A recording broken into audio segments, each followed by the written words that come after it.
Parlons cash, toute l'actualité de votre argent, ça continue tout l'été sur Boursorama et on parle des parkings, des doubles salles de bain, des duplex, tout ça, de combien est-ce que ça valorise? En plus, bien sûr, votre logement, on voit ça avec Thomas Lefebvre. Bonjour. Bonjour. Merci d'être là avec nous sur Boursorama.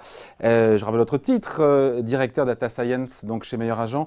Il y a certains éléments vraiment de confort, c'est du confort, hein, le fait d'avoir effectivement une double salle de bain ou autre, un balcon.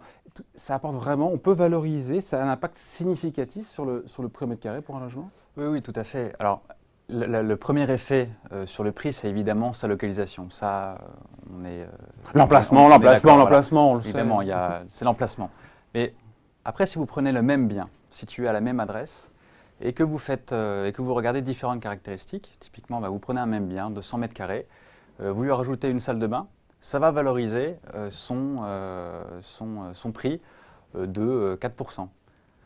Si vous prenez ce même bien situé entre le rez-de-chaussée et le dernier étage, là vous avez une différence de prix de 20%. Le rez-de-chaussée et entre le rez-de-chaussée et le dernier étage.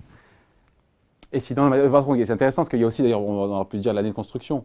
Parce que pour le coup, il y a l'emplacement, il y a aussi la partie de l'immeuble s'il est plus ou moins vieux. Les années de construction et évidemment du coup la qualité des matériaux qui sont utilisés. Si on prend l'exemple dans Paris, les immeubles qui sont les plus cotés sont d'un côté les haussmanniens et de l'autre les biens au-delà des années qui ont été construits après les années 90 où là les matériaux sont de meilleure qualité. Ce qui est le moins valorisé, c'est typiquement les biens des années 70 où là vous avez une décote de 3 à 4% pour ce type d'immeuble parce que ce ne sont pas les mêmes matériaux, ce n'est pas la même qualité, il y a des charges qui sont élevées. Alors ce qui est intéressant, c'est que pour le coup, vous avez réussi à mesurer l'impact sur le prix de la valorisation d'une double salle de bain, d'avoir deux salles de bain plus 4%. Quelles sont justement les autres options entre guillemets qu'on peut avoir dans son appartement? Encore une fois, je vois une cave, un balcon, le fait qu'il y ait une configuration qui soit en duplex. En quoi est-ce que ça peut apporter de la valeur et est-ce que vous l'avez chiffré? Voilà, tous ces éléments-là sont valorisés. Voilà, si encore une fois on prend le même logement et qu'on va rajouter un balcon, on va pouvoir valoriser son bien de 4 à 5% de plus donc sur le prix au mètre carré.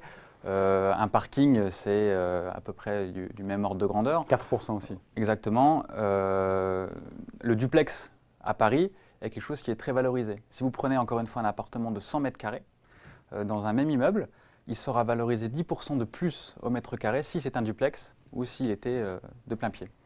Et c'est cumulatif, c'est-à-dire que si on a le duplex, la double salle de bain et qu'on a aussi, je ne sais plus ce qu'on a dit tout à l'heure. Le parking, tout ça, ça se cumule, le 4% plus 4% plus 10%. Tout à fait, c'est des choses en plus et donc qui rajoutent des éléments de confort à votre bien et donc du coup ça se retrouve dans les prix. Dernier élément de confort qu'on a oublié de passer en revue, qui apporte de la valeur. Non, on a fait le tour, je crois. On a fait le tour. Alors après, il en existe plein. C'est évidemment, il y a une quinzaine, une vingtaine de critères qui existent et qui peuvent valoriser votre bien. Mais ça pèse moins, c'est ça. Après, ça dépend aussi des goûts. Oui, c'est vrai. Mais ce qu'on a valorisé en tout cas dans cette étude, c'est ces trois. Et si on a une robinetterie en or? Ça peut dépendre des goûts. Ça dépend des clients. Allez, merci à vous, merci pour cette explication. Thomas Lefebvre, donc, directeur Data Science chez Meilleur Agent. Merci à vous. Merci.